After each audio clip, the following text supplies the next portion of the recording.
What's up, guys? Hello, this is Amen from Bookers, and I'm really happy to creating podcast for you. Today is the Terna part 8. Now let's go for Gullivers Travels part 8. More adventures in Brobdingang. Because I was so small, I had several dangerous accidents during my stay at the palace. One day, Gloom put me down on the grass in the palace garden. While she went for a walk with some of the queen's ladies, a small white dog which belonged to one of the gardeners appeared and seemed very interested in me. He took me in his mouth and carried me to his master. Luckily, he had been well trained and didn't try to bite me, so I was not hurt. One day, the queen said to me it would be good for your health to do some rowing or sailing. What do you think? Would you like me to arrange it for you? Madame, I answered, I would love to row or sail a little every day, but where can we find a boat that is small enough? Leave that to me, she replied, and called for her workmen. She ordered them to make a tiny boat with sails. They also made a wooden container, about 100 meters long, 17 meters wide, and 3 meters deep. This container was filled with water, and I was carefully placed in my boat on the water. Every day I used to row or sail there. While the queen and her ladies watched, there was no wind, of course, but the ladies blew hard to move my boat along. I nearly lost my life again when a lady picked me up to put me in the boat. She wasn't careful enough and dropped me. With horror, I felt myself falling through the air. But instead of crashing to the ground, I was caught by my trousers on a pin in her clothes. I had to stay there without moving a finger until Gloom came running to rescue me. But the greatest danger to me in Brobdingang came from a monkey. One day Gloom left me alone in her bedroom while she visited some of the ladies. It was a warm day and her window was open. I was in the box which I used as my bedroom, with the door open. Suddenly I heard the noise of an animal jumping through the window, and immediately I hid at the back of my box. The monkey, which appeared huge to me, very soon discovered my hiding place. He picked me up and held me close to him like a baby. When he heard someone opening the bedroom door, he jumped out of the window and ran on the roof. I thought I had never been in such great danger. He was running on 3 legs and holding me in the fourth. At any moment he could let me fall, and we were at least 300 meters above the ground. I could hear a lot of shouting in the palace. The servants had realized what was happening and brought ladders to climb up on the roof. Gloom was crying, and hundreds of people were watching from the garden. Meanwhile, the monkey was sitting calmly on top of the roof. He was taking food from his mouth and trying to push it into my mouth. He still seemed to think I was his baby. I suppose it was an amusing sight for the crowd below, but I was in terrible fear filing. Finally, several servants climbed on the roof, and as they came nearer, the monkey put me down and ran away. I was rescued and brought down to the ground. I had to stay in bed for 2 weeks after this, before I felt well enough to meet people again. The monkey was caught and killed. When I next saw the king, he asked me about this experience. How did you feel? He said, when the monkey was holding you up on the roof. Sir, I replied bravely, I was afraid, that's true, but next time an animal like that attacks me, I shall not hesitate. I will pull out my sword like this, and I showed him what I would do, and give the creature such a wound that it will never come near me again. But while I waved my tiny sword in the air, the king and his lords laughed loudly. I had wanted to prove my bravery, but I failed, because to them I was only an unimportant little creature. I realized later that this often happens in England.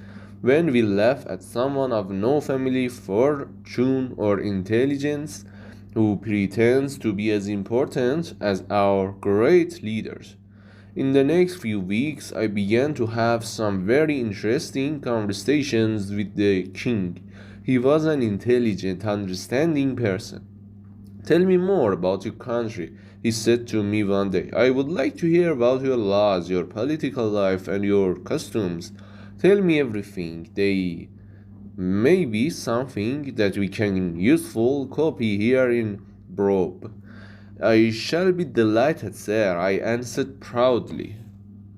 Our king controls our three great countries, Scotland, Ireland, and England. We grow much of our own food and our weather is neither too hot nor too cold. There are two groups of men who make our laws. One is called the House of Lords. They are men from the oldest and greatest families in the country. The other is called the House of Commons. These are the most honest, intelligent, and sensible men in the country, and are freely chosen by the people. We have judges to decide punishments for criminals, and we have a large army which cannot be defeated by any other in the world. While I was talking, the king was making notes. For several days, I continued my explanation, and I also described British history over the last 100 years. Then the king asked me a large number of questions. These were some of them. How do you teach and train young people of good family?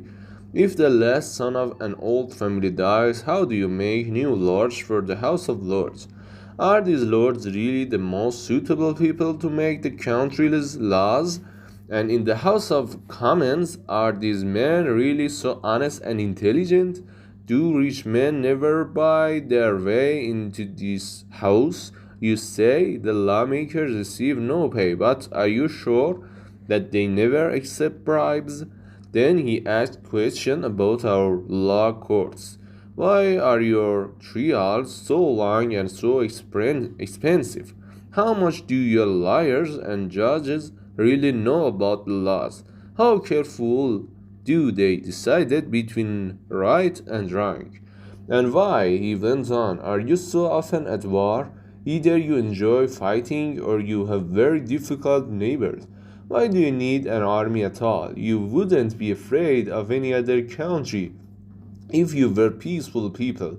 And in the last 100 years, you have done nothing but rob, fight, and murder.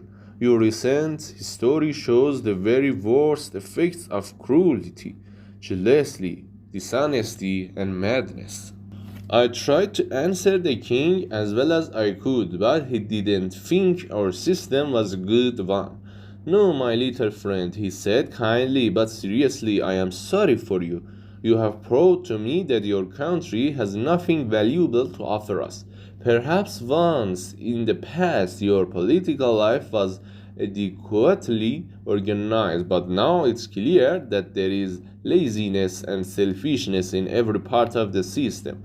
Your politicians can be bribed, your soldiers aren't really brave, your judges and lawyers are neither responsible nor honest, and your lawmakers themselves know little and do less.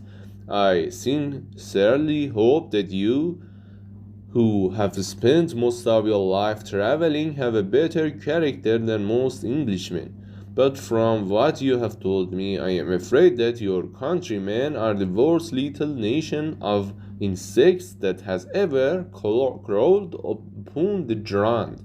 I am very sorry to have to report these words of the king's, and I only do so because of my love of the truth. I must tell you exactly what happened, even if I don't agree with it. I had to listen patiently while he was giving his extraordinary opinions of my dear country. You must remember, however, that this king lives in a country almost completely separate from the rest of the world because he doesn't know other countries' systems or costumes. He has a certain narrowness of thinking, which we Europeans don't have, of course. You will find it difficult to believe what happened next, sir. I said, I would like to give you something to thank you for your kindness to me since I arrived at the palace. 300 or 400 years ago, we Europeans discovered how to make a special powder. When you set fire to it, it burns and explodes immediately, with a noise louder than thunder. You can use it to shoot heavy balls of metal from large guns. It can destroy the largest ships. It can kill a whole army. It can cut men's bodies in half.